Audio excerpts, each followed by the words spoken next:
who made up that demand were not willing to occupy this property in its then current condition. One of the first things we did was to distance ourselves from the prior identity, and we wanted to align ourselves with the neighborhood and bring the Lake Ridge name into the property. The landscaping had been let go, and there were old boulders strewn all over the property, hundreds of them, not just onesie-twosie, but tons of them. And we thought that if we could properly place those boulders in a landscaping plan, that we could create a new, unique identity for the property. And so we renamed the property the Boulders at Lake Ridge.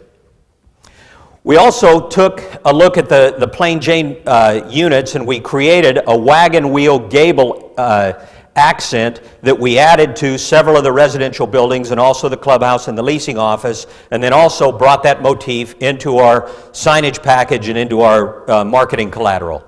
You can see the difference with the addition of the wagon wheel gable entries into those units, along with the stacked stone accents on the posts. We also cleaned up the landscaping and got rid of hundreds of dead trees, removed the trees from off the building. We recreated a lifestyle with the walking paths that had once been at this property, and created, again, just a clean look. In addition to that, the property had a multi-use swimming area that had swimming pools surrounded by old moats, and the moats had become full of mangy ducks and trash fish and smelled bad, and it was a real problem. And so we went in and demolished the moats, we relocated the animals to a farm south and west of Lubbock, and increased the amount of single-use space and water features in the swimming pool areas. In addition to that, we removed old unattractive evergreen landscaping. We built new retaining walls. We replaced old aluminum sliding glass doors with double pane French doors, and created a desirable look. One of the amenities that was not being used at all was a sport court and a tennis court that was a sizable land area. We demolished that entire facility, keeping only a semicircle half-court basketball, and we created our own park, course, a playground, sand volleyball, soccer, and picnic and barbecue areas. We're excited about the work that's been done at the Boulders. We're excited that the property during all of this construction, which included substantial parking lot and asphalt replacement work, the property has averaged over 95% during the first year of our ownership, even with all of this work going on, and we're excited that Boulders will be one of the properties that will get a disproportionately high share of the unit interior upgrade dollars. We're still expecting, after the rental increases that we've already instituted, that we'll get an additional $35 to $55 a unit for those upgrades. And that's the Boulders at Lake Ridge. The next property that I'd like to talk about, and this will be the last property that I talk about tonight, is a property that we purchased about 5 months ago in Tulsa, Oklahoma, the Highlands at 61st and Memorial. You'll see this aerial photograph. It was taken from the passenger seat of the Aerostar, and we like the quality for that reason alone. The Highlands at 61st and Memorial is a 593-unit apartment community located in a very attractive southeast suburban Tulsa, Oklahoma location. It's located, as the old name says, at the intersection of 61st and Memorial. Memorial is the most prominent north-south artery in Tulsa, and 61st is also a major 4-lane with an esplanade east-west traffic artery. The property, as you can see, is adjacent on the 3 corners opposite are high-end retail and suburban office. This is another instance where this property was the worst thing in the neighborhood, and we were happy to buy it. We purchased the property. It sits on a prominent hill. The hill that the property sits on, where the clubhouse and the leasing office is the highest point of elevation in the metropolitan Tulsa area.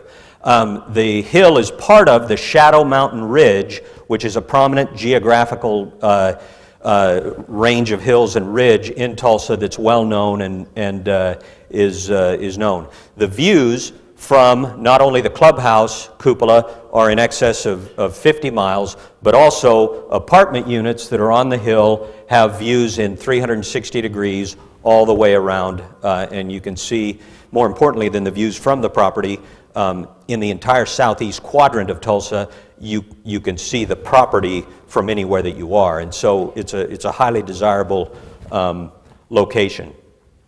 We purchased the property from Freddie Mac. This property was a Freddie Mac foreclosure. The prior owners had filed for bankruptcy, had been undercapitalized, and had done a poor job of operating the property. The fee management company that they had hired to run the property had allowed the resident demographic to deteriorate, and as a result of that deterioration, the cash flow subsequently also deteriorated. The deal that we cut with Freddie Mac was to close all cash within 10 days. And while Freddie wasn't able to do what they demanded us to do, we were ready, willing, and able to close the property on an all-cash transaction. Because this was an all-cash transaction, it was also a deeply discounted transaction. And the purchase price that we were able to negotiate is highly attractive for the work that we're planning to do. The property was in poor condition, as I mentioned, and both interior and outside there were over 200 down units that could not be rented at the time that we bought it. In addition to that, there was major work to be done on almost all exterior and interior faces. You can see it's got a unique contemporary styling, a dramatic roof line, very vertical lines, and is an interesting property unlike anything else in the Tulsa market. You can see the condition of the interiors as well. There's the toilet seat that's up. That would never happen in an HA property. And you can see the underwhelming nature of what we found in the units. Our objective was to, again, distance ourselves from what had previously been there. We engaged consultants from all over the country, multifamily people who were the best at what they do all over. Our architect was from Houston, our marketing consultant was from Phoenix, our graphic artist was from Denver. We did use local Tulsa engineers, but we brought together a group of very talented people to come up with a concept that would allow us to reposition this asset. New assets in the Tulsa market were running anywhere from $1.05 to $1.25 a foot in rents. The B assets were running anywhere from 60 to 65 cents. This property had been leased up by the fee manager at about a 55-cent level. And so we had a property that was kind of a C property down here that what we were attempting to do was reposition that property from being a C up to being a B plus or an A minus. The objective wasn't to go out and try to get $1.20 a foot in rent. We didn't need to do that based on the purchase price that we had paid for the asset. All we needed to do was take those rents from about 55 cents to about 79 cents a foot. With 79 cents a foot, we'll create about a 30% increase in value on this asset within 24 months. And we're pretty excited about that. We wanted to create a one-name concept that would deal with the physical location of the asset, that would deal with the contemporary stylings, and that would attract this new echo boomer demand that our market research had indicated to us would come. And so we went with contemporary blues and wasabi green, and I'm wearing my wasabi green tie tonight in honor of the wasabi green for Vista. We went through a number of different concepts and talked about them, argued with each other, and came up with a different look. The final look was Vista Shadow Mountain, the shape of modern living. You'll note that the signage, which will be the main ID signage, brings into account the unique angle of the roof line, also brings into account our blues and our wasabi greens,